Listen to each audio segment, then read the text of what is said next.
Hola a todos, un fraternal saludo para todos ustedes que están pendientes de estudiar el texto bíblico de la lección de escuela sabática con nosotros.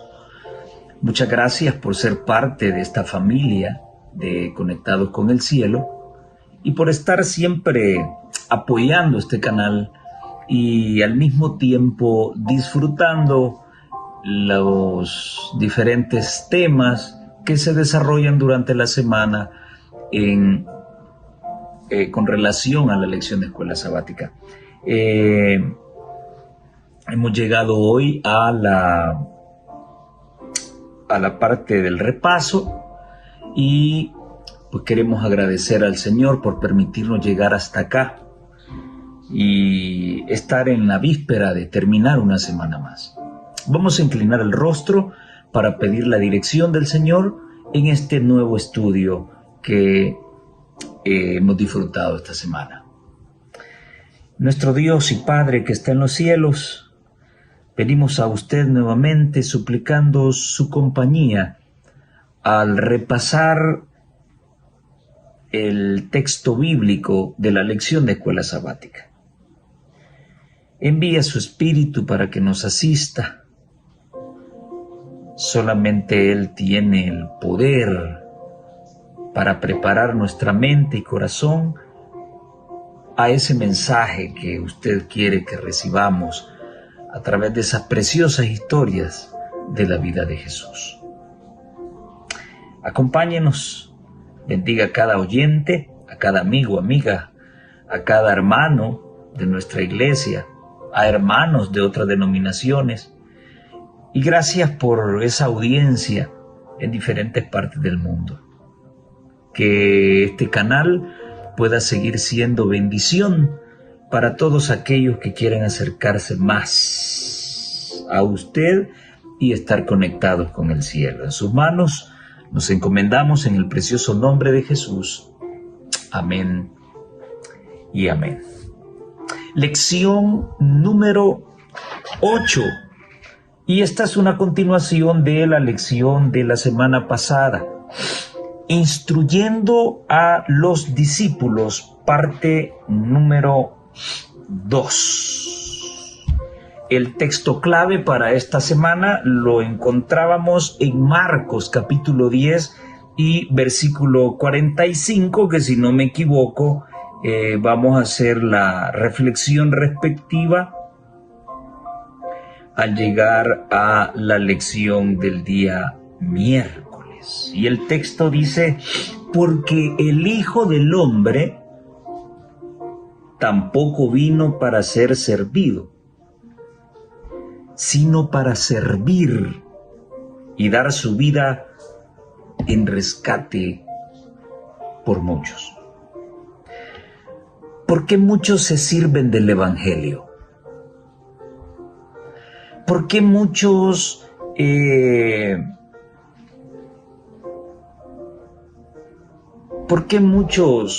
se apropian del Evangelio? ¿Por qué ponen de excusa al Evangelio para obtener unas monedas o muchos billetes? En otras palabras, porque muchos se lucran del Evangelio. Y la ironía que se vive en muchas congregaciones, y en especialmente la nuestra como adventistas del séptimo día, es que el que dirige, el que está arriba, manda, ordena, dice que se haga esto, que se haga lo otro. En otras palabras, otros son los que hacen el trabajo por él y no reciben ninguna remuneración.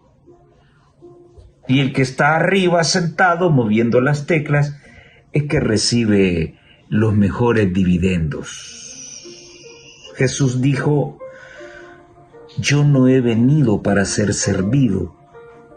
Yo no he venido para lucrarme del evangelio de mi Padre. Yo no he venido para tener yates, jets privados, residencias, mega iglesias. No he venido para andar túnicas de lino fino, carísimas. Yo no he venido para ser servido. Yo he venido para servir y para dar mi vida por rescate de muchos. Yo considero que esta es la consigna, o debería ser la consigna, de todo pastor adventista del séptimo día. Servir, no ser servido. No servirse de este evangelio para lucrarse de él. Esta debería ser la consigna que motive a todo ministro del evangelio a cuidar a sus ovejas y a dar su tiempo, sus energías, sus ganas, su profesionalismo, lo mejor de su sabiduría por la grey del Señor. Lamentablemente es otra lectura que se tiene sobre esta realidad. ¡Qué maravillosa reverencia hacia la vida humana expresó Jesús en la misión de su vida!, dice la sierva del Señor. Yo había escuchado esta parte de Marcos 10:45 de otra manera, que hasta el día de hoy no se conoce quién fue el pensador que lo dijo. Quien no vive para servir, no sirve para vivir. Suena trabalengua, ¿no?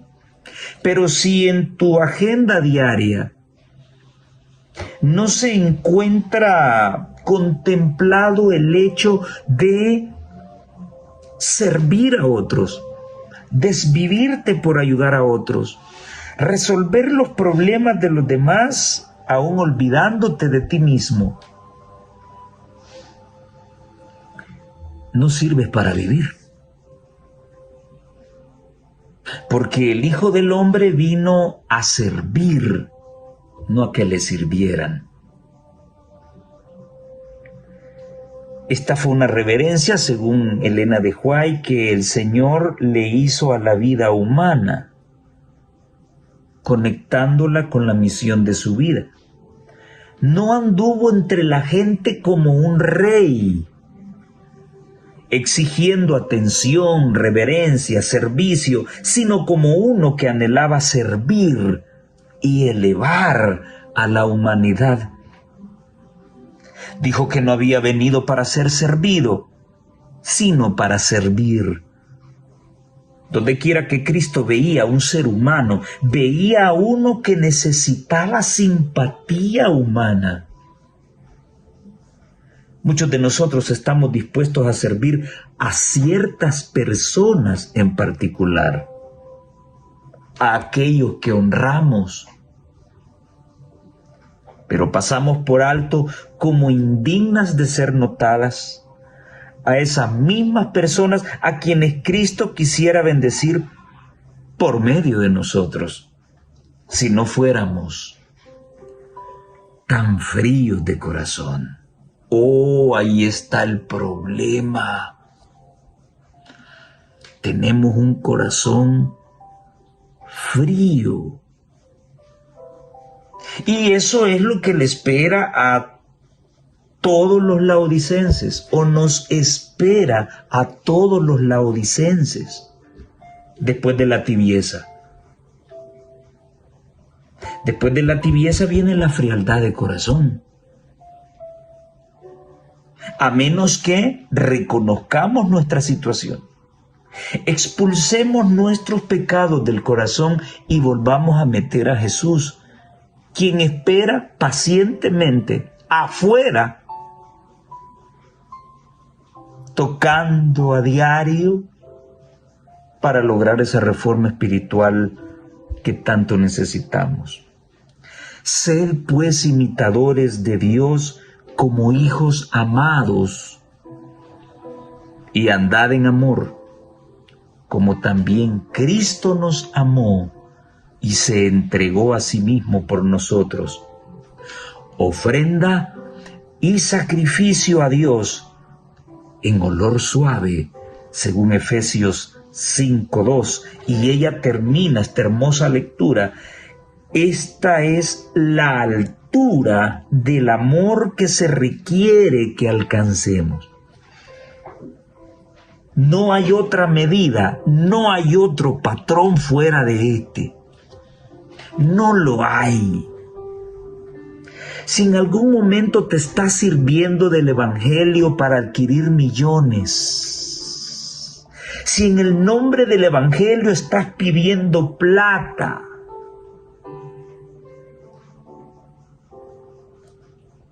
para lucrarte tú y darle una miseria a la obra de Dios,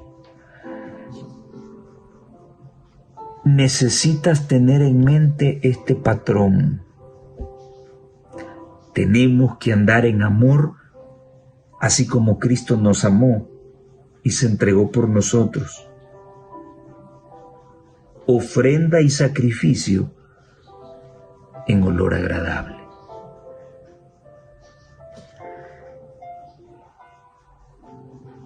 ¿Son diezmos y ofrendas los que tú das o son indulgencias para seguir pecando? ¿Te jactas de dar tus diezmos y ofrendas? Pero Dios está satisfecho con tu ministerio. ¿El Señor está satisfecho con tu ofrenda y sacrificio? Esa es otra cosa. El pastor te puede aplaudir porque estás dando los diezmos que lo mantienen a él. Pero ¿qué dirá Dios? ¿No habremos caído en el error de querer comprar a Dios con nuestros diezmos y ofrendas? Todo está bien, todo está chévere y merezco el cielo porque estoy manteniendo la obra de Dios. ¿Qué opinará Dios de eso? Esta es la altura del amor que se requiere que alcancemos. Y la textura de este amor no está manchada con el egoísmo. ¡Wow! ¡Wow! ¡Qué lectura más hermosa! ¡Qué lecturita más sabrosa esta!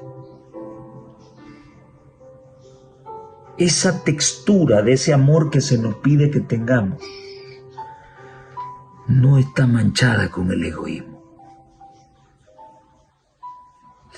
Yo diría que está purificada con abnegación. Cristo nunca escatimó ni un tan solo esfuerzo por un ser humano.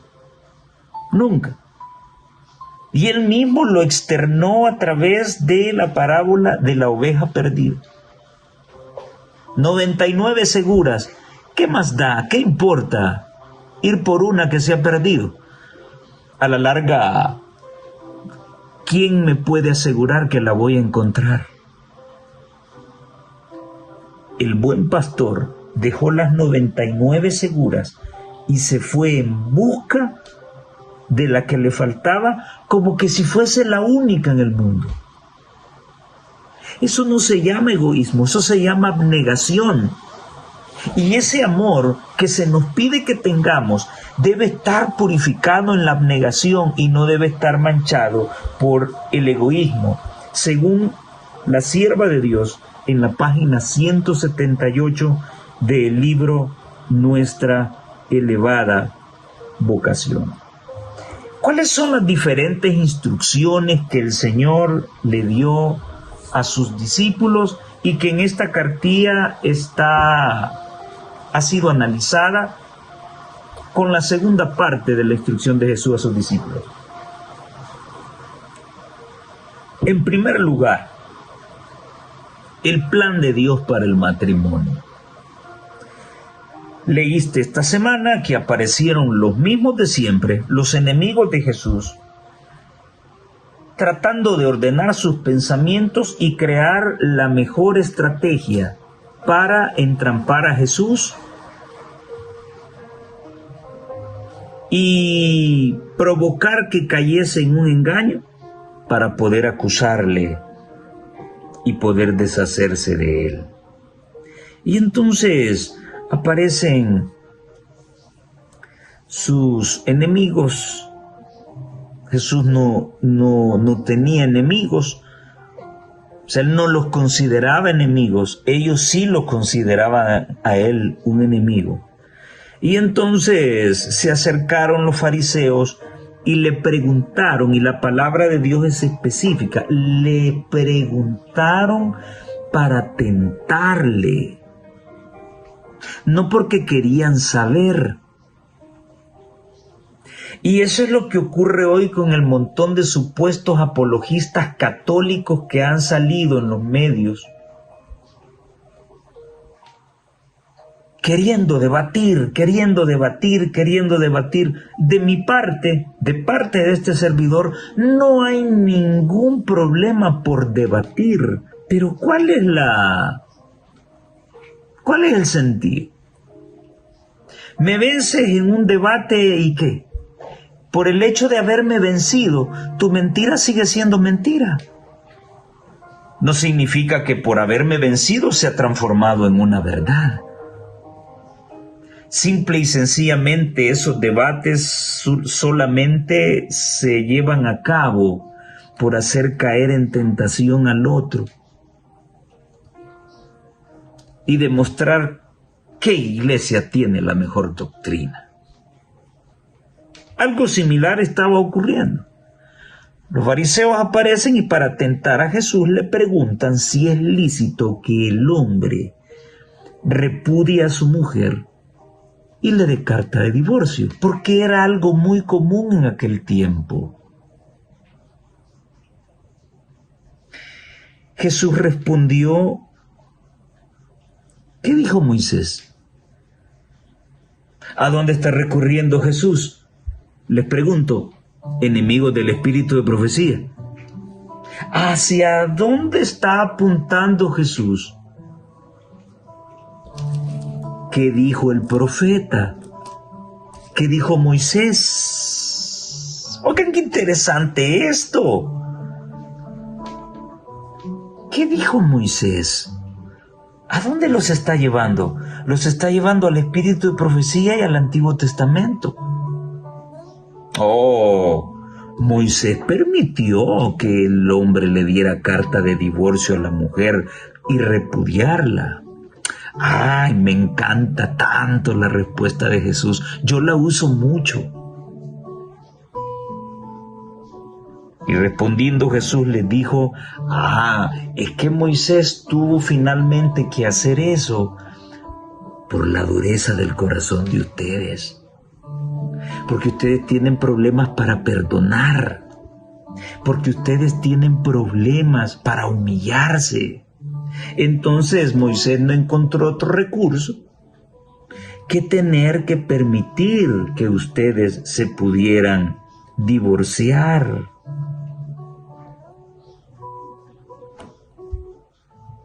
Pero al principio no era así. ¿Qué frase más maravillosa para mí? Hoy tú puedes sacar una enorme cantidad de argumentos a favor de la carne, el comer carne.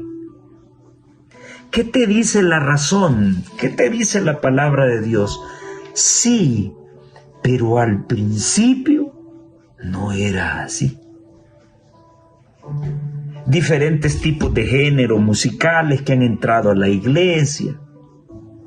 La vestimenta cristiana ha cambiado mucho. Ya lo único que nos faltan son las alhajas, el pantalón, las pinturas, ya son parte del día a día. Y podría sacar una enorme cantidad de razones y excusas. Sí, pero al principio no era así. ¡Qué precioso! Con esa respuesta Jesús está diciendo que con el correr del tiempo los hombres se apartarían de la verdad y dejarían de confiar en la palabra de Dios y comenzarían a confiar en la palabra de ellos. Y hacer reformas en el quehacer de la iglesia. Sí, pero al principio no era así. Parece ser que al principio, allá, sigue estando la verdad, en los fundamentos. Contrario a lo que hoy se quiere hacer dentro de la Iglesia Adventista del Séptimo Día, se nos quiere hacer creer que nuestros pioneros estuvieron equivocados al prohibir el pantalón, las pinturas, las alhajas y una enorme cantidad de tonterías. Lo que muchos consideran hoy que la iglesia ha mejorado, que la iglesia ha evolucionado, y así como evolucionan las redes sociales y evolucionan las TICs, las tecnologías de la información y la comunicación, de igual manera la iglesia debe evolucionar. Tocante a esto, Jesús te dice, sí, pero el fundamento está ya en el principio. No habrías llegado hasta aquí sin el fundamento que se colocó al principio. Y ese es el que debe seguir normando.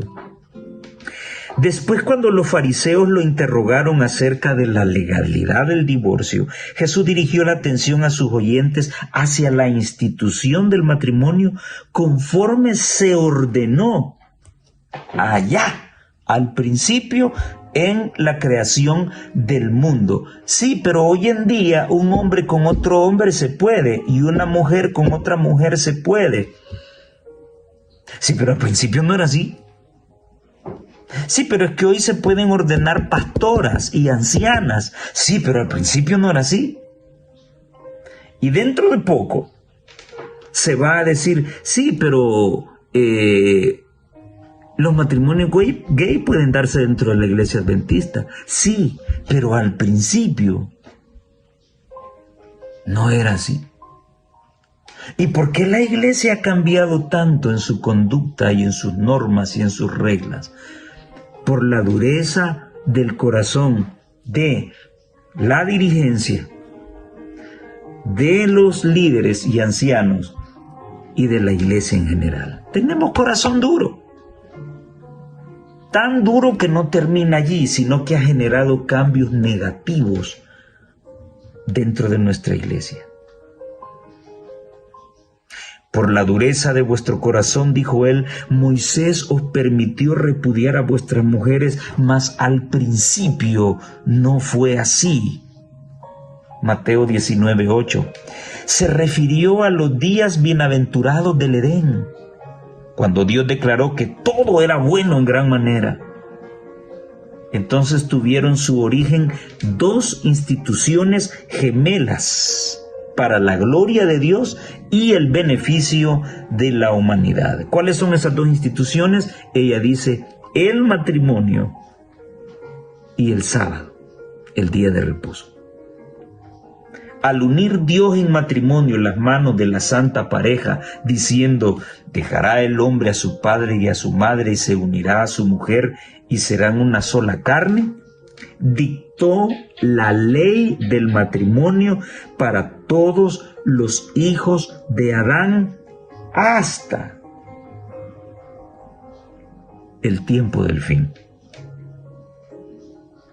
Lo que el mismo Padre Eterno había considerado bueno era una ley que reportaba la más elevada bendición y progreso para los hombres. ¿Por qué la iglesia no está siendo bendecida y no progresa como debería progresar? Sencillo. Porque aquello que fue considerado como ley al principio, hoy nos vale un pepino. Y queremos hacer la voluntad y la tradición que nos imponen los hombres. Catolicismo romano introducido al seno de la iglesia. Alguien me decía por ahí, si cualquier católico escucha mis temas, no me escucharían. Estoy aquí para decir la verdad. Y cuando hablo de catolicismo romano, sí quiero puntualizar esto, que no me refiero al católico sincero. Al hablar del protestantismo no me refiero al protestante sincero, que desconoce muchas realidades bíblicas, pero a veces, y en la mayoría de veces, es mucho más sincero que un adventista del séptimo día. No olvidemos que católicos y evangélicos, en ellos, allí está el grueso del pueblo de Dios. No en sus creencias, no, en sus iglesias está el grueso del pueblo de Dios. Y cuando el fuerte pregón se dé y esta gente conozca la verdad, saldrá de esas iglesias y serán parte de esta verdad del Evangelio eterno. Y muchos que nos jactamos de pertenecer a esta iglesia y conocer esta verdad, vamos a salir. ¿Por qué? Por la dureza de nuestro corazón. Así de sencillo. Así que yo puntualizo sistemas, no personas. Claro, detrás de un sistema se encuentra una cantidad de personitas, de cabezas, que conocen el engaño, pero no les importa seguir engañando a su gente. Y esto lo aplico también para nuestra misma iglesia. Detrás del sistema se sabe el impacto que tendrá la ordenación de mujeres y ancianas dentro de nuestra iglesia. Detrás del sistema, quienes dirigen, legislan y ponen leyes y cambian leyes, saben muy bien cuál es el impacto que generará la cultura del arco iris dentro de la iglesia. Saben muy bien el impacto que generará la introducción de la música mundana, la permisividad frente a las formas mundanas de vestir. Ellos conocen muy bien. Entonces, contra esos es que son mis señalamientos, no contra el evangélico y el católico y el adventista sinceros de corazón. Quiero aclarar esa parte. Ahora, si no te gusta, pues simple y sencillamente no te metas al canal. Pero por el hecho de que a alguien le guste y a otro no, no me voy a amarrar para decir la verdad. Y esta es la realidad. Hoy se confía más en la tradición de los hombres que en lo que Dios estableció. ¿Acaso no se parece eso al catolicismo romano? Que muchos de sus apologistas dicen, no, si nosotros no somos solo la escritura, nosotros tenemos la tradición también. Interesante, tan envenenado está el mundo para que lo digan con tanta franqueza. Muy bien, primera lección, el matrimonio. Dos instituciones gemelas, el matrimonio y el sábado, fueron creadas en la semana de la creación. Esposos deben amar a sus esposas y las esposas deben amar a sus esposos. El cuerpo del esposo no le pertenece más, le pertenece a la esposa. Y el cuerpo de la esposa no le pertenece más, le pertenece al esposo. Por tanto, el hombre dejará a su padre y a su madre. Los dejará, saldrá del seno de ellos, no el hecho de que se olvidará de ellos, no. Saldrá del hecho de ellos, los dejará para unirse a su mujer.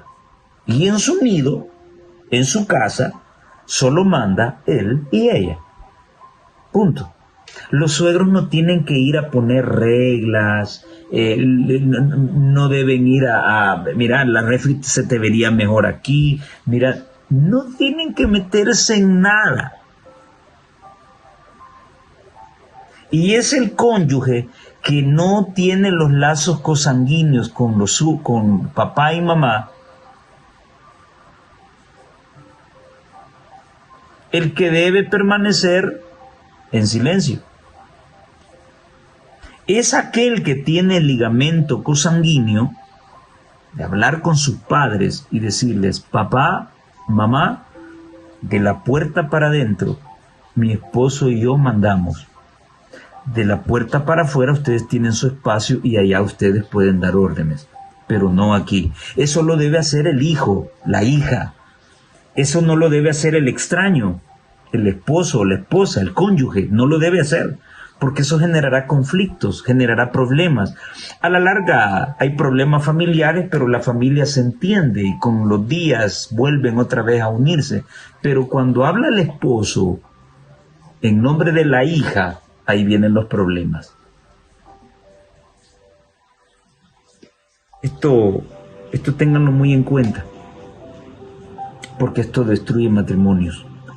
Cuando la pareja, por un lado y por otro, permiten que los suegros lleguen a mandar al seno de sus hogares. Cuidado con eso. Otra cosita que está destruyendo matrimonios hoy en día, y por favor pelen la oreja. No solo la paren, pélenla también, para que quede muy bien expuesto el tímpano. Las redes sociales, los celulares están destruyendo matrimonios hoy en día.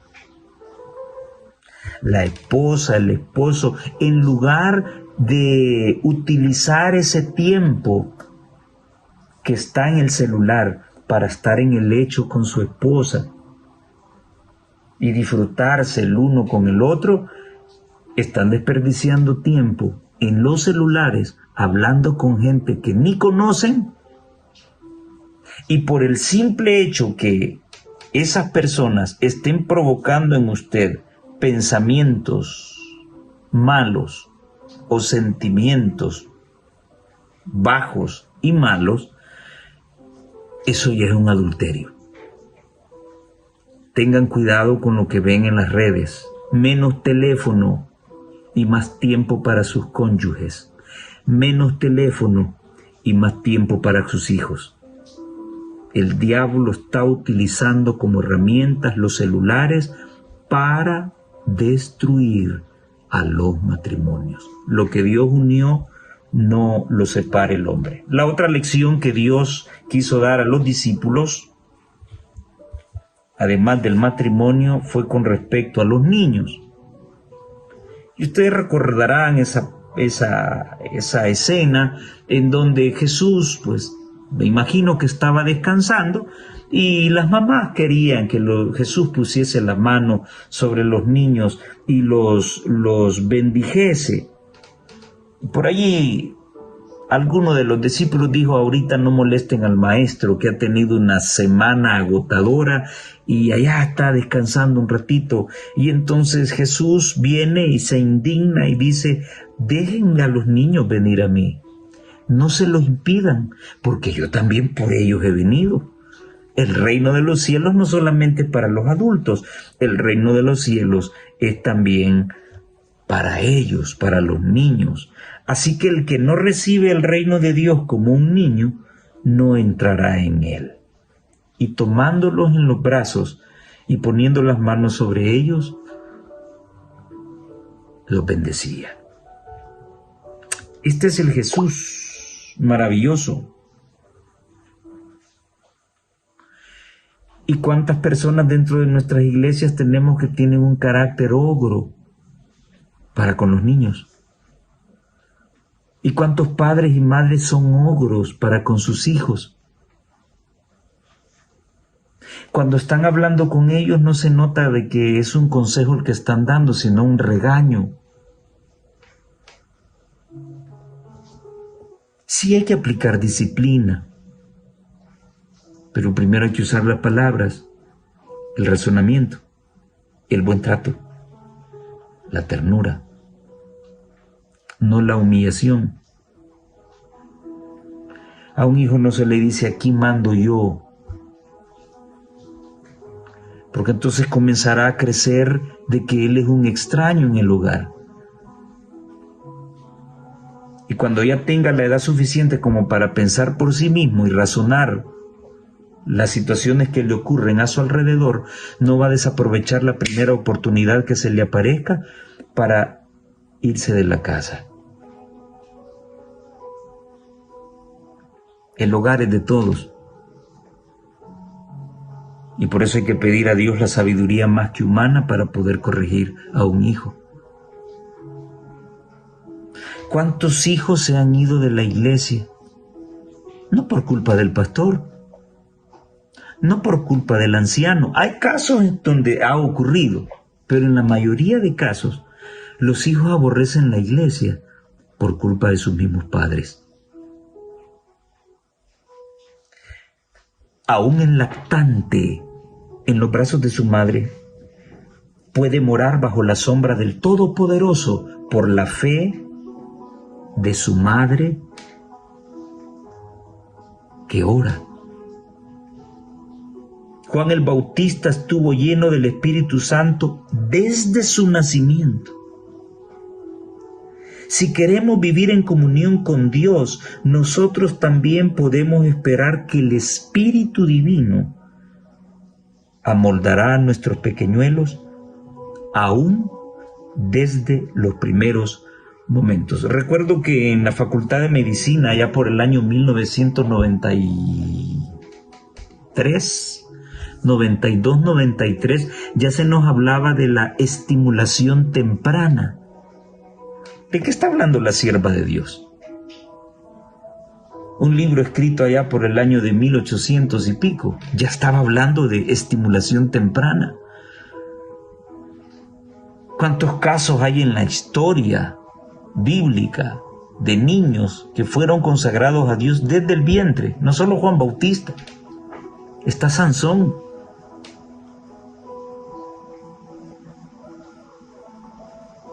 La fe de la madre puede mucho a través de la oración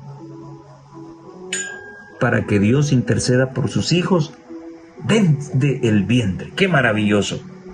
Esto está en el Hogar Cristiano, página 249 y 250. Al acercarse estos pequeñuelos a Cristo y al recibir su consejo y bendición, la imagen de Él y sus palabras misericordiosas se grababan. Oigan esto que ella va a escribir.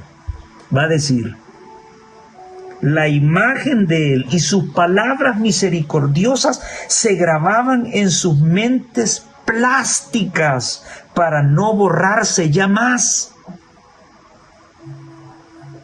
La neurociencia moderna hoy habla de la plasticidad cerebral, la propiedad que tiene el cerebro para amoldarse a diversas situaciones, aprender y usar ese aprendizaje para transformar su entorno. Plasticidad cerebral.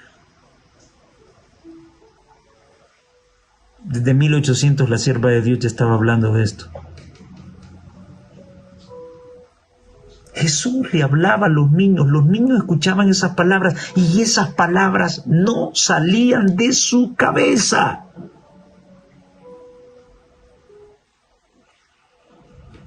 Qué importante es la religión en el hogar.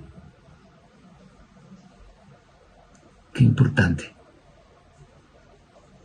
Debemos aprender una lección de este acto de Cristo, a saber que el corazón de los jóvenes es muy susceptible a las enseñanzas del cristianismo, pues es fácil influir en él en favor de la piedad y de la virtud, y es fuerte para conservar las impresiones recibidas. El Hogar Cristiano, página 250. La siguiente lección que Jesús quería dejar en sus discípulos es con respecto a la mejor inversión. Y aquí aparece la figura del joven rico. Ahora, quiero llevarte a pensar en una situación. ¿Cuál fue la pregunta que el joven rico le hizo a Jesús? Señor, ¿qué debo hacer para ser salvo? ¿Qué debo hacer para que me limpie yo de mis pecados? ¿O qué debo hacer para entrar a la vida eterna? Son dos cosas muy diferentes. Menciono esto porque nos han enseñado a decir de que los mandamientos de Dios no están vinculados con la salvación.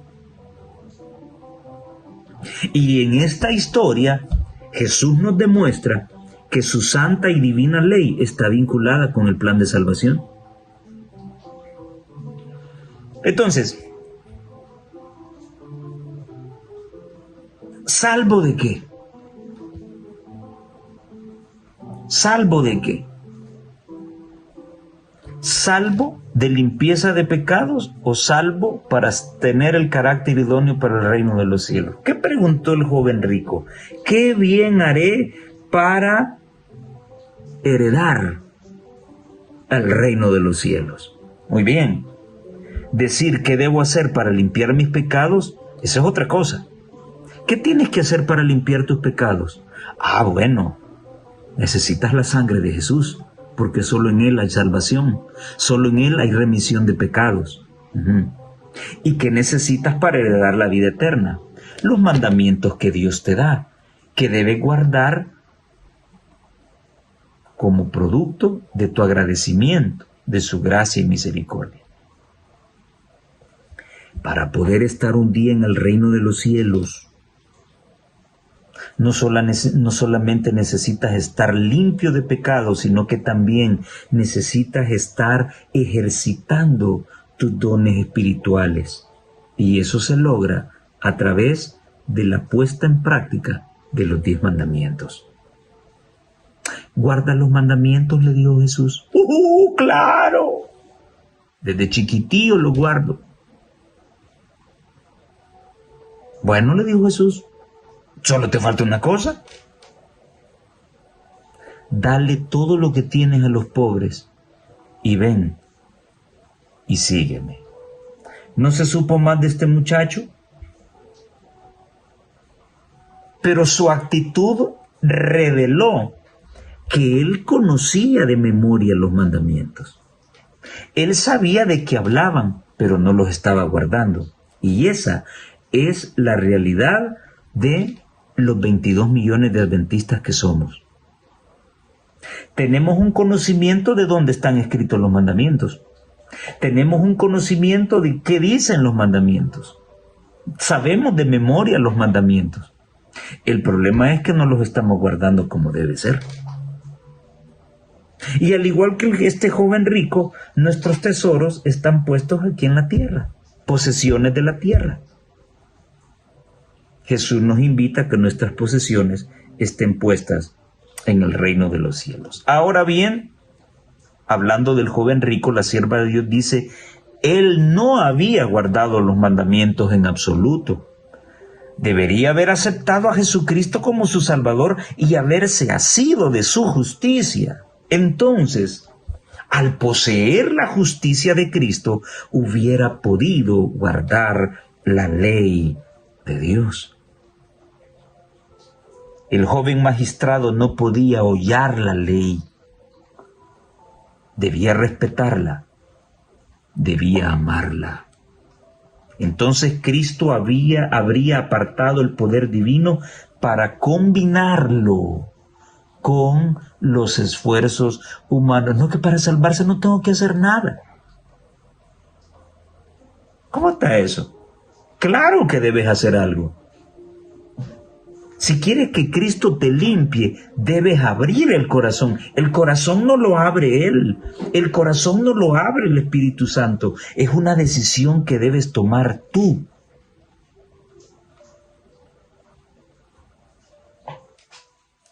Si abres la puerta, dice el Señor, yo entraré y cenaré contigo. ¡Qué maravilloso! Pero ¿y si no abro? Entonces no enseñes ni digas que para salvarse no hay que hacer nada. ¿Cómo no? Hay que aceptar y hay que abrir el corazón. Por eso ella dice, entonces Cristo habría aportado el poder divino para combinarlo con los esfuerzos humanos. Dios te alienta, pero quien debe resistir la tentación eres tú y yo. Él está ahí alentándote y decirte, vamos, si quieres fuerza, tómate de mí y yo te daré poder para que resistas. Pues sí, pero debo de buscar a Jesús, debo hacer algo, no debo hacer nada. No, hay que hacer algo. En un lenguaje inconfundible, presenta la obediencia a ella como la condición de la vida eterna. O sea, Jesús está presentando el guardar los mandamientos como la condición para obtener la vida eterna. La misma condición que se requería de Adán antes de su caída. El Señor no espera menos del alma ahora que lo que esperó del hombre en el paraíso. Perfecta obediencia, justicia inmaculada. ¿Y eso no es estar libre de pecado? ¿Qué significa tener una perfecta obediencia? ¿Acaso no es estar libre de pecado? ¿Dejar de pecar? ¿Aborrecer el pecado? ¿Cómo es que dicen algunos que no se puede?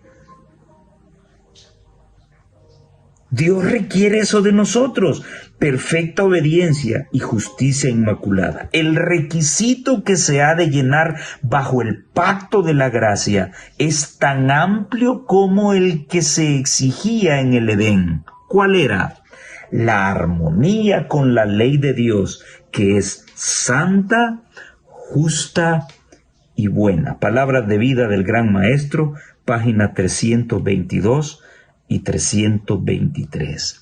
El que se ama a sí mismo es un transgresor de la ley. Jesús deseaba revelarle a este joven, revelarle esto a este joven, que el que se ama a sí mismo es un transgresor de la ley.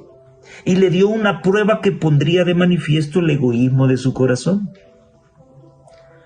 Pero el joven no deseaba mayor iluminación. Había acariciado un ídolo en el alma. El mundo era su Dios.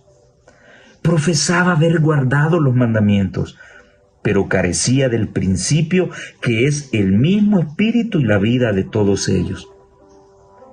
No tenía un verdadero amor a Dios o al hombre. Esto significaba la carencia de algo que lo calificaría para entrar en el reino de los cielos. En su amor a sí mismo y a las ganancias mundanales, estaba en desacuerdo con los principios del cielo. Qué lección más clara, ¿eh? Los mandamientos están vinculados con la salvación, están vinculados con mi idoneidad para el reino de los cielos. No están vinculados con la limpieza de pecados, porque solo en Jesús hay salvación, solo en Jesús hay limpieza de pecados. Pero una vez que estoy limpio, ¿qué debo hacer para mantenerme limpio y tener mi ropa íntegra y ser un ciudadano idóneo para el reino de los cielos? Debo guardar los mandamientos. Está vinculado completamente y no hay más discusión. ¿Puedes beber mi copa? Cuando Jesús venga por segunda vez, ¿a qué lado quieres estar? ¿A la izquierda o al derecho?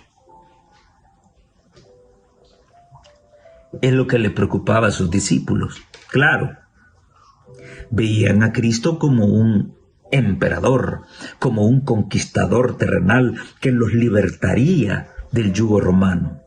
Sí, pero como yo he andado con él, merezco estar al lado derecho. No, decía el otro, yo merezco estar al lado derecho. Yo con el izquierdo me conformo, diría el otro. ¿No ocurre esto en la iglesia? De esto hablé la vez pasada. Todo lo que hace en las cúpulas de arriba, en la dirigencia, para que fulano pueda llegar a ser presidente. ¡Wow! ¿Cómo se mete en zancadilla para eso? La ostentación, el poder, el reconocimiento, lo que estaban buscando los discípulos. Y de aquí es donde sale esa maravillosa palabra. Si alguno de ustedes quiere ser mayor que el otro, debe ser el servidor. Porque yo no he venido para ser servido. He venido para servir y para entregar mi vida por toda la humanidad. ¡Qué maravilloso! En su vida y lecciones, Cristo dio una perfecta ejemplificación del ministerio abnegado que tiene su origen en Dios. Ministerio abnegado, abnegación, no egoísmo. ¿Dónde se origina eso? En Dios. Dios no vive para sí. Por eso Pablo dijo, ninguno vive para sí, ninguno debe vivir para sí. Al crear el mundo y al sostener todas las cosas, está ministrando constantemente a otros. Hace que su sol salga sobre los malos y buenos y llueve sobre justos e injustos, citando Mateo 5:45. El Padre encomendó al Hijo este ideal de ministerio.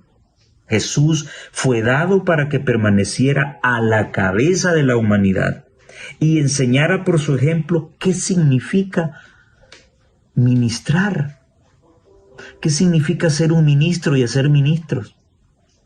Toda su vida estuvo bajo la ley del servicio. Él servía a todos y ministraba a todos. Jesús no era de los que venía y andaba de corbata y de traje, dejaba el traje a un lado, se enrollaba las mangas y solo metía la pala en la tierra para que le tomaran la foto. Jesús no era de esos. Jesús no era un hipócrita. Jesús sudaba la camiseta. Ese es el ministerio de la piedad, el ministerio de la abnegación que se origina en Dios. Vez tras vez Jesús trató de establecer este principio entre sus discípulos. Cuando Santiago y Juan le pidieron la preeminencia, les dijo, mas entre vosotros no debe ser así, sino el que quisiera entre vosotros hacerse grande, será vuestro servidor, y el que quisiera entre vosotros ser el primero, será vuestro siervo, como el Hijo del Hombre no vino para ser servido, sino para servir y para dar su vida en rescate por muchos. Hechos de los Apóstoles, página 289. Si tienes pinta de mandón o dentro de tu iglesia tienen el concepto que eres un mandón, recuerda que esa actitud no revela servicio y abnegación. Jesús no era un mandón. Jesús era el primero que daba el paso para que los demás fueran detrás de él. Así que ten cuidado. Y finalmente la lección nos habla de Bartimeo. Yo quiero hacerte esta pregunta que la lección hace.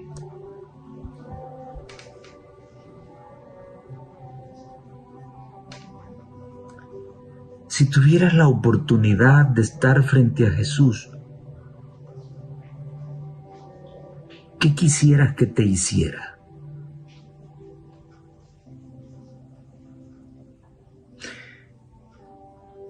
Este ciego tenía un objetivo: encontrarse con Cristo. Y cuando supo que Jesús pasaba por ahí, comenzó a gritar: Jesús, Hijo de David, ten compasión de mí.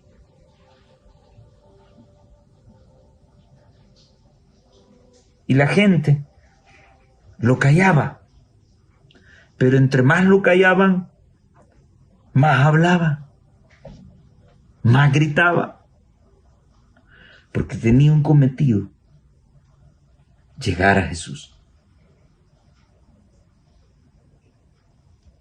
Tráiganlo, dijo Jesús. Y se acercaron a él y le dijeron: bueno, tienes la atención del maestro, ven con nosotros. Y ahora viene esa pregunta que no quiero que quede en la historia, aplicable solamente a Bartimeo.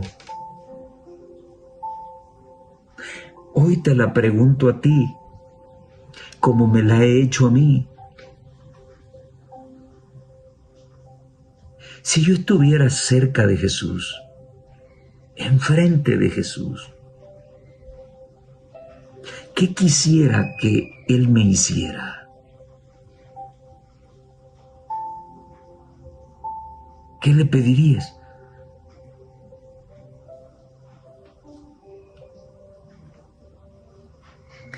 El ciego Bartimeo esperaba a la vera del camino.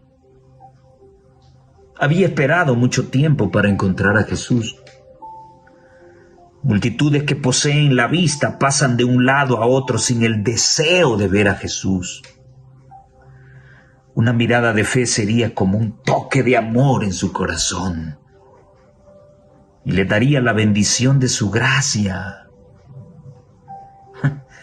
Pero no conocen la enfermedad y la pobreza de su alma y no sienten necesidad de Cristo. No ocurre lo mismo con el pobre ciego. Su única esperanza está en Jesús. Mientras aguarda y vela, escucha el ruido de muchos pasos y pregunta ansiosamente, ¿qué significa este ruido? El viandante le contesta que es Jesús de Nazaret. Con la ansiedad del deseo intenso exclama, Jesús, hijo de David, ten misericordia de mí. Tratan de hacerlo callar, pero clama con mayor vehemencia, hijo de David, ten misericordia de mí. Se escucha este llamamiento. Su fe perseverante recibe recompensa. No solo se restaura su vista física, sino que se abre el ojo de su entendimiento. En Cristo ve a su Redentor y el sol de justicia resplandece en su alma. Todos los que sienten su necesidad de Cristo, como el ciego Bartimeo, y quieren manifestar el fervor y la determinación suyas, recibirán como Él la bendición que anhelan. Hijos e hijas de Dios, página 128. ¿Anhelas con todo tu corazón?